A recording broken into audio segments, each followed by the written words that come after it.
подкрепата на Thomson Reuters и програма Младежта в действие.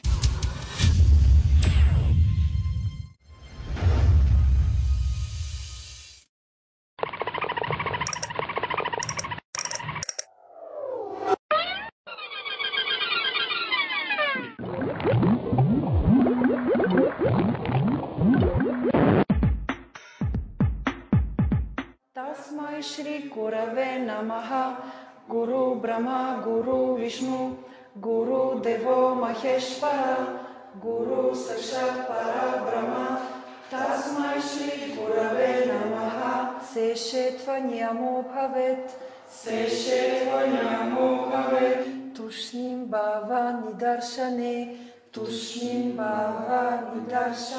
От момента, в който разбрах, че не е нужно да бъдеш акробат или да бъдеш дете на 3 годинки, да попаднеш в специални условия, като едно нежно цвете, за да научиш това, което искаш, от този момент напуснах всичко. Напуснах си работата, смених живота си, заминах за Индия.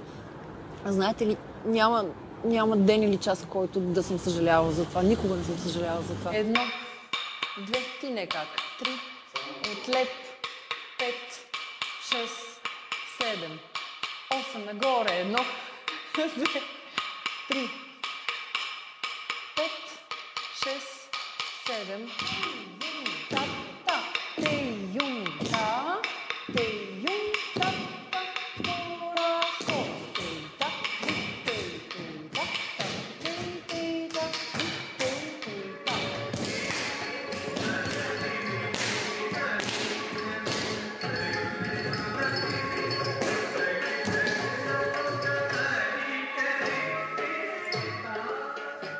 Моята героиня е най-зла от всички.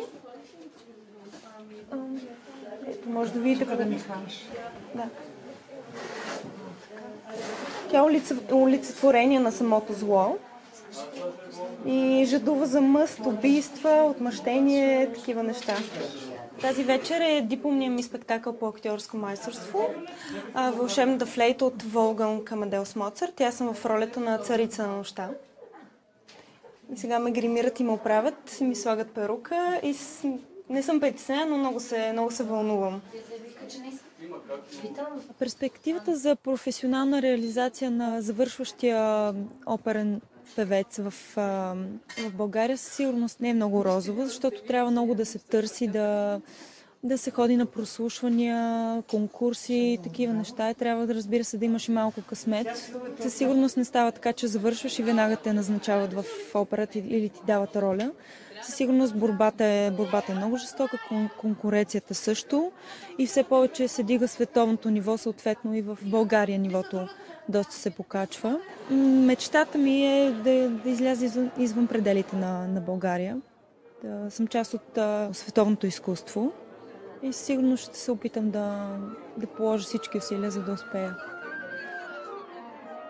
Винаги съм си представила, че когато стана на 30-40 години, вече ще съм много известна, успяла оперна певица. И всъщност така се виждам след 10 години. А бялото братство със сигурност ще е неразривно до мен, защото това е нещо като житейска философия, която няма да ме напусне никога.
Това са перата, които са останали от първата изложба. Тя се казваше "Аз съм", като те изразяват различни части на човешкия характер, различни характери.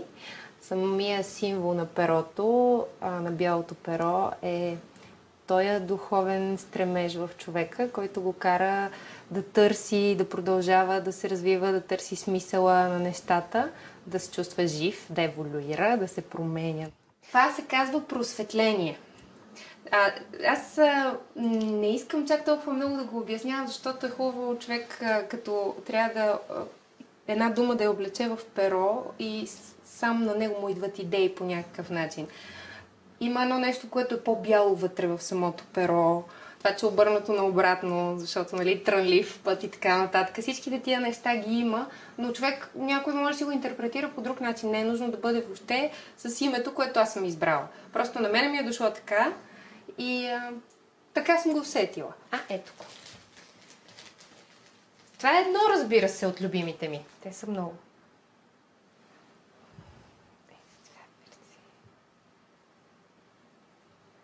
Това се казва Мадам. Каква зодия е сложно? То е комбинация винаги от няколко.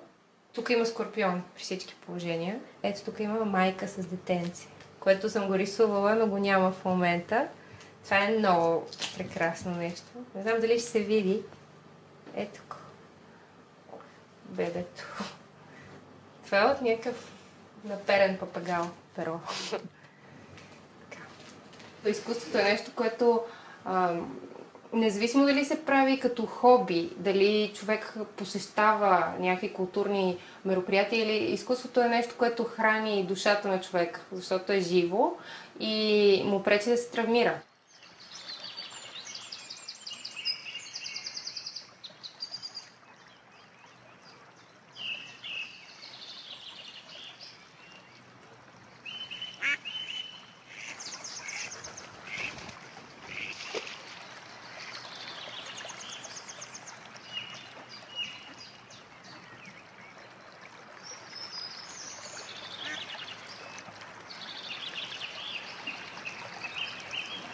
Астрологията и рисуването дойдоха в един и същи момент в живота ми, след една доста дълбока емоционална криза, която изживях. След това нещо, аз, когато съм завършила икономика, прекратих всякакви опити в тая посока и започнаха да идват при мен нещата по друг начин. Доста различно живеех преди това, много различно. Учех нещо, което не разбирам, не ми беше интересно, лутах се, хвърлях се много. Аз имам склонност към крайности, а те никога не водят до удовлетворение и до спокойствие при всички положения. Аз знам, че това е моя път всъщност и няма да го оставям повече.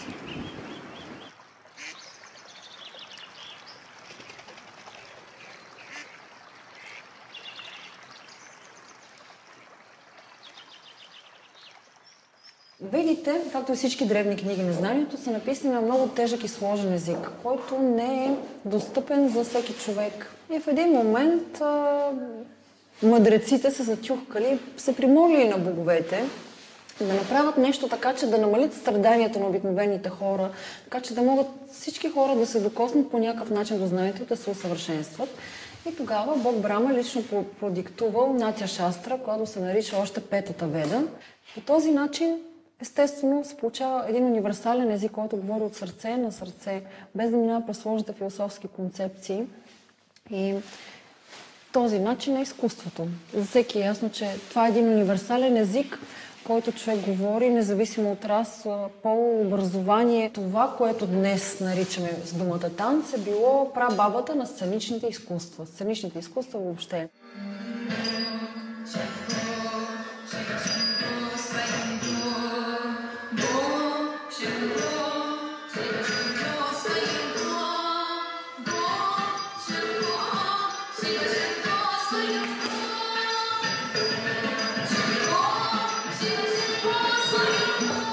Танц е в услуга на боговете. Този танц е изобретен като молитва и ползата от него е да допринесе, то е специална таинствена церемония. Всъщност, хайде да си го кажа. Свидеше ми се на накрая. То е специална таинствена церемония, която да допринася за благото на хората. Хората, които го гледат, хората, които участват, и много интересно, така е записано в книгите, и на спонсора. Действително, това нещо се ползва за духовен напредък. Това е духовна практика, подобно на будизма или на медитацията, или на молитвата в християнството и много други такива, чиято основна финална цел е освобождението. Мене ми е болно, опитам се да направят така, че хората да не си мислят, че това е цигания, че това са кючеци, че това е нещо повърхностно. Искам всичко, което правя, е да им кажа: вижте какво е, погледнете го и отсъдете сами. Искам да им дам другата алтернатива, искам да им позволя да се докоснат до дълбочината на една изключителна култура, създадена от изключителни личности и богове.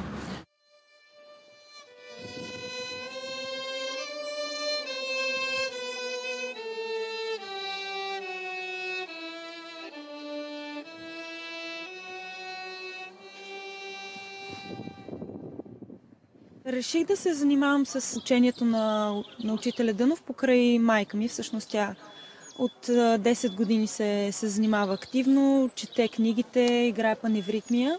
И аз покрай нея ми стана много интересно и реших да науча повечето песни, да започна и аз да играя паневритмия, да чета книги, да хода на беседи. Лятото също на Рила.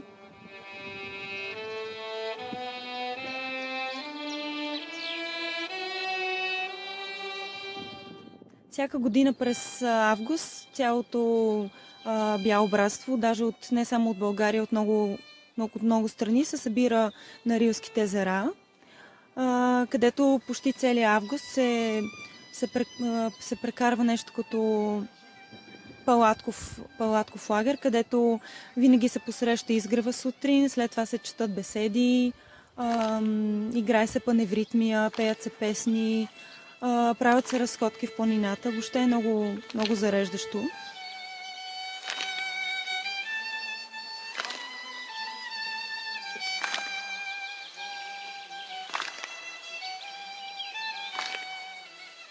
Аз малко избягвам да говоря за това публично, защото още има някои скептични мнения относно бялото братство. Нали? Хората са малко по-мнителни, като чуят за такова нещо, защото просто не са достатъчно информирани и запознати. Но близките ми приятели определено са много заинтересовани. Винаги, когато имам разни концерти с братството, искат да ги каня. Когато съм свободна сутрин, предпочитам да отида в парка да играя паневритмия, защото това е много, много зареждащо преживяване. Хармония между песен, танц и се свързваш с нещо като космически сили, които после много ме зареждат за ползотворния ми ден по-нататък.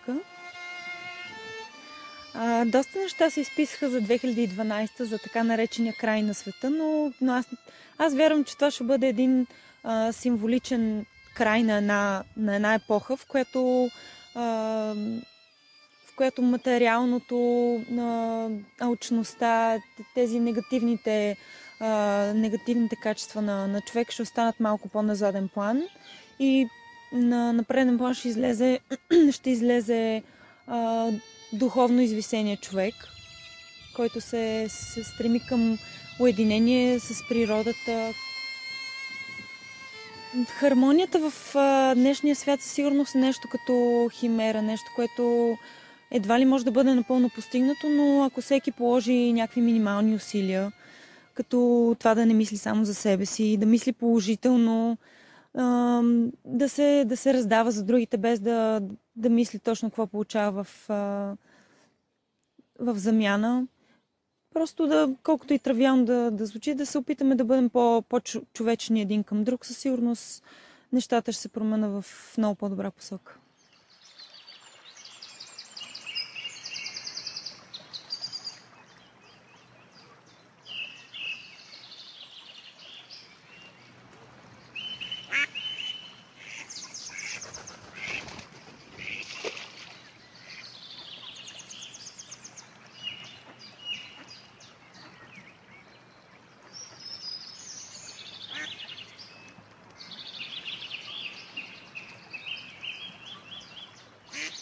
Не се чувствам достатъчно компетентна да отговоря за хороскоп на Земята. Моето усещане е, че ние сме, и това е сигурно, че ние сме не само планетата Земя една цялост, а и Слънчевата система. Защото всичко в такава хармония се движи, толкова закономерно, че думата случайно да я употребиме просто ще означава, че не сме намерили каква е връзката между нещата. Хората имат нужда от хармония, защото има голяма степен на страх в тях и това се отразява във външния свят, също в природата, в отношенията между тях, във всичките войни или някакви наченки на такива. Предстои ни да влизаме в епохата на Водолея, която вече, първо епохата на рибите, в която все още се намираме, изисква всеки да се научи на самостоятелно мислене. Тоест да има мнение по въпросите, да бъде обосновано, да разсъждава, да мисли, не да позволява да му се промива мозъка, защото е по-лесно и да си дава готови обяснения, които не е ясно дали са верни или не са верни, а вече да може да мисли наистина самостоятелно, да има идеи за нещата.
Според индуизма сега живеем в Кали-юга, епохата на раздори и предизвикателства. И това е епохата на трудна съдба за всички изкуства и за всички така високи ценности, защото лично демонът Кали, това не е богинята Кали, тя е отделна, това е демон Кали. Лично демонът Кали дебне как може нещо да го направи по-лошо и как да провокира някой да постъпи зле с някой друг, не само и само така нещата да бъдат по-лоши. Да, но най-правилното, което човек трябва да направи, е да му се надсмее, да се усмихне и да продължи напред.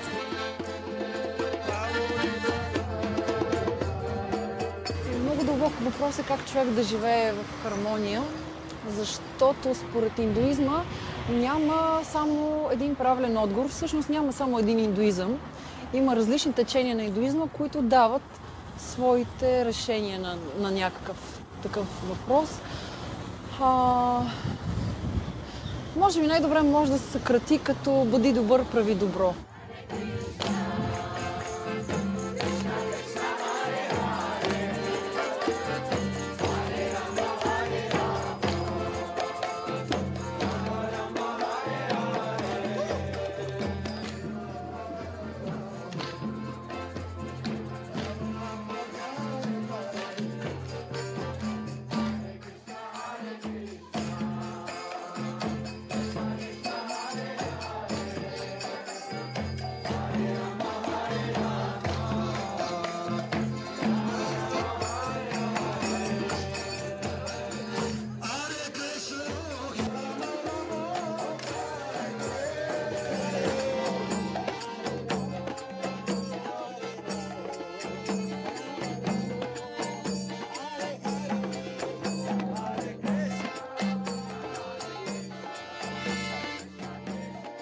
Всъщност, едно време танцорите са владели 64-те изкуства. Те 64 изкуства включват не само театър, шиене, готвене, знаене на чужди езици, пеене, музикални инструменти, но и примерно разни интересни умения, като декриптиране на шрифтове, умения да си изразяваш мерена реч. Тоест, това са били едни такива много високо интелигентни хора, за които да научат нещо такова. Било просто шега. При мен беше любов от пръв поглед. Видях една снимка и в момента, в който я видях, разбрах, че искам да правя това. Знам, че звучи много невероятно, обаче наистина беше така. Въпреки, че не започнах да го правя веднага, чаках над 12 години, докато имам възможност да се занимавам с танци.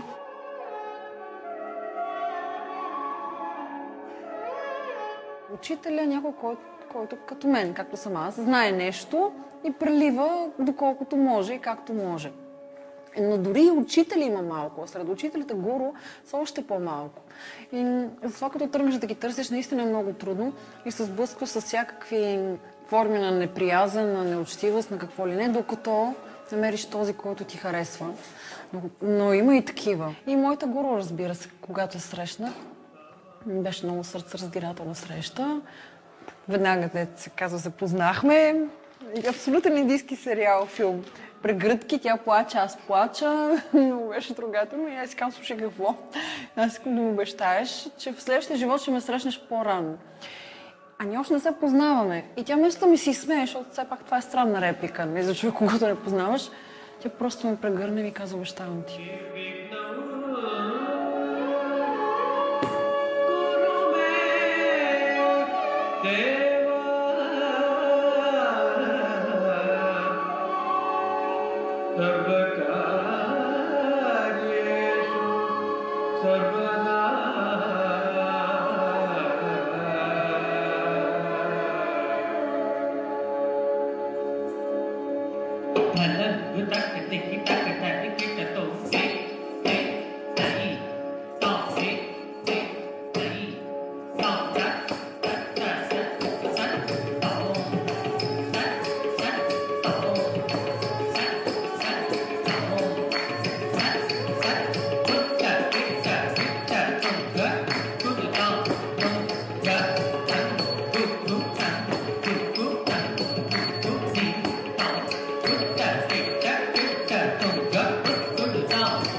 Навсякъде на хората на изкуството се гледа по еднакъв начин.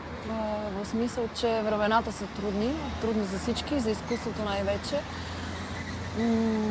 Като че ли съвременният човек има някакъв стремеж за по-лесни удоволствия, разбира се, не всеки, и по-бързи резултати.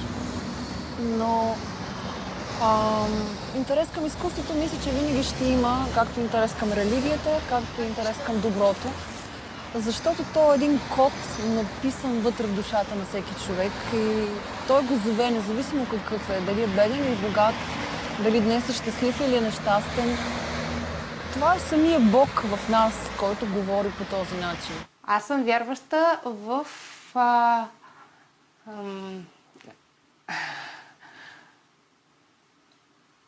възприемам всичките религии. Нямам, не мога да кажа, отричам, не знам си какво си, няма. Просто въпросът е как си интерпретираме Бог. До там опират нещата. Вярвам в доброто. Вярвам в свободата, в любовта. Тя е много. Не е просто междуполовата любов, а е на много друго ниво. В истината. Това отговаря ли на въпрос?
подкрепата на Thomson Reuters и програма Младежта в действие.